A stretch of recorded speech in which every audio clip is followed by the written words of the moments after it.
Before an alliance filled a great hall, workers had already felled timber, raised walls, and provisioned its benches.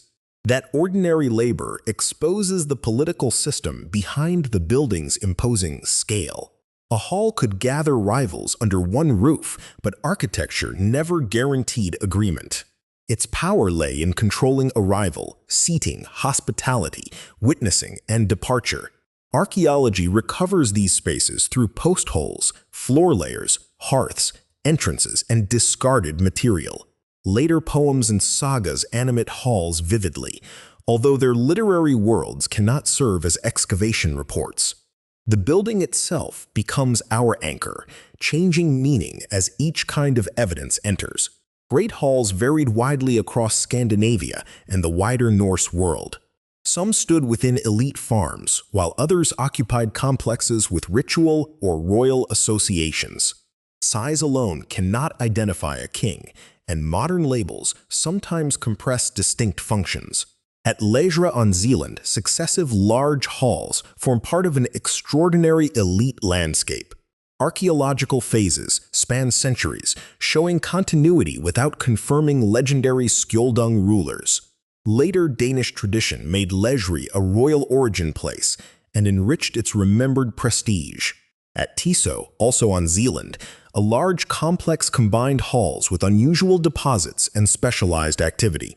Its location near water connected elite residents with movement through the surrounding region. Researchers interpret parts of the complex as a magnate's residence with ceremonial importance. Specific rituals remain harder to reconstruct than the controlled organization of space.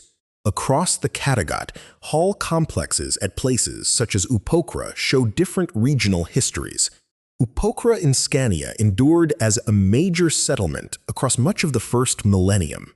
Its distinctive building and rich finds suggest repeated ceremonial and elite activity. Comparison matters because alliances were forged within local landscapes, not an identical pan-Norse institution. Consider first the physical approach to an elite hall. Paths, fences, subsidiary buildings, and doorways filtered movement before anyone reached the central room. Access could express rank without a written seating chart surviving. The host's household controlled fuel, light, vessels, food stores, and service. Guests entered a carefully maintained environment rather than an empty stage for heroic conversation. Long roof spans and substantial posts made human organization visible in timber. Construction drew resources from forests, farms, smithies, transport, and skilled carpentry. Repair continued after inauguration, making monumentality an ongoing obligation. A leader capable of sustaining the structure advertised dependable command over labor. That claim could impress potential partners, yet it might also reveal burdens imposed on dependents. Alliance politics began before the feast through invitations and decisions about attendance. Travel took time, especially when weather or seasonal work restricted movement. Accepting hospitality created proximity, but not necessarily submission. Guests arrived with kin ties, disputes, expectations, and alternative patrons. The hall concentrated those relationships where other people could observe them. Witnessing made political words harder to treat as purely private promises. Marriage arrangements, compensation, fosterage, and military cooperation could all strengthen elite bonds. Direct evidence for a particular agreement inside a particular excavated hall is usually absent. Later legal and narrative sources help identify plausible practices, not recover lost meeting transcripts. The safe claim concerns capacity. Halls enabled repeated public negotiation among ranked participants. Seating probably mattered because proximity to the host communicated status across many medieval societies. Old Norse literature emphasizes high seats and ordered benches, though surviving texts are later. Archaeological layouts sometimes suggest spatial hierarchy without revealing every person's assigned place. Status was performed through movement, visibility, and service as much as fixed furniture. A slight could damage cooperation if participants believed their standing had been publicly diminished. Drinking vessels reveal another layer of alliance-making. Glass beakers and other imported containers at elite sites signaled access to distant networks. Many such objects traveled through several exchanges before reaching Scandinavian halls. Their final use transformed foreign manufacture into local political theater. Passing drink synchronized attention while distinguishing the person who served and the guest who received. Descriptions of ceremonial drinking survive mainly through later texts and comparative interpretation. The vessels are real, but the exact words spoken over them are not recoverable. Food carried similar political weight because abundance required advanced planning. Cattle, pigs, grain, fish, dairy products, and preserved supplies entered halls from broader productive systems. Animal bones and plant remains can identify consumption patterns at particular sites. Repeated large-scale hospitality, however, could demonstrate a host's ability to sustain followers and visitors. Scarcity sharpened the message because stored food represented months of household work. Enslaved people and other dependents may have performed substantial service without political voice. Their labor made elite agreement possible while excluding them from its celebrated rewards. Women also participated in household management, hospitality, property relations, and dynastic strategy. Later literature often places elite women in ceremonial serving roles. That motif may reflect social ideals, but it cannot define every historical woman's activity. Archaeology provides uneven clues about gendered labor and authority within hall complexes. The political gathering was therefore broader than the armed men most often imagined. Craftspeople repaired fittings, cooks managed fires, and messengers linked the room with distant households.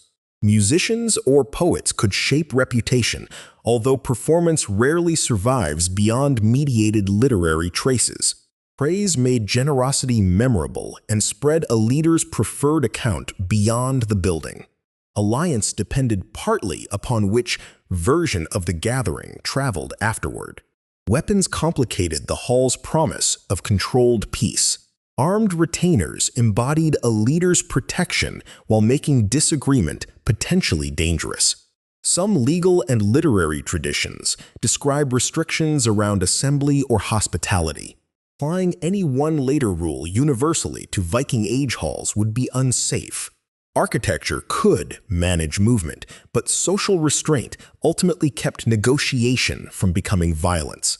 Alliances might fail when gifts disappointed, succession altered interests, or military ventures collapsed.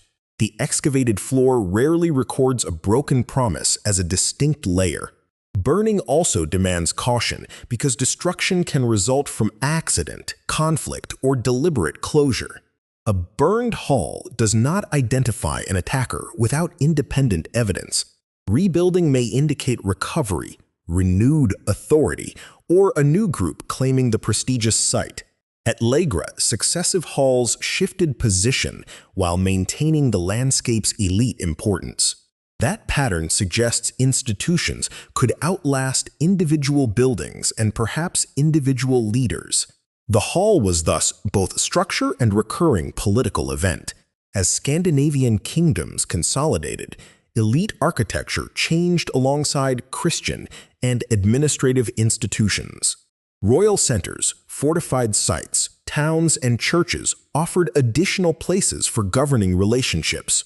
Great halls did not vanish immediately, nor did personal alliance cease to matter.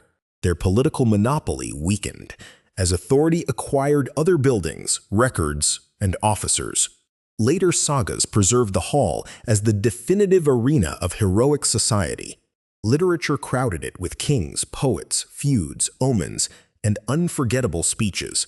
Those stories reveal why medieval audiences considered halls morally and politically charged. They do not allow historians to assign literary episodes to excavated post holes. Returning to the ground, the most secure picture is quieter and more consequential. Massive posts mark accumulated forestry, transport, food production, craft, and commanded time. Imported glass shows connections, but its social meaning emerged only through local use. Animal remains document consumption, while alliance itself survives through contextual interpretation. The familiar label of Viking Hall can therefore mislead when it implies one standardized institution. These buildings belonged to different centuries, regions, communities, and scales of authority.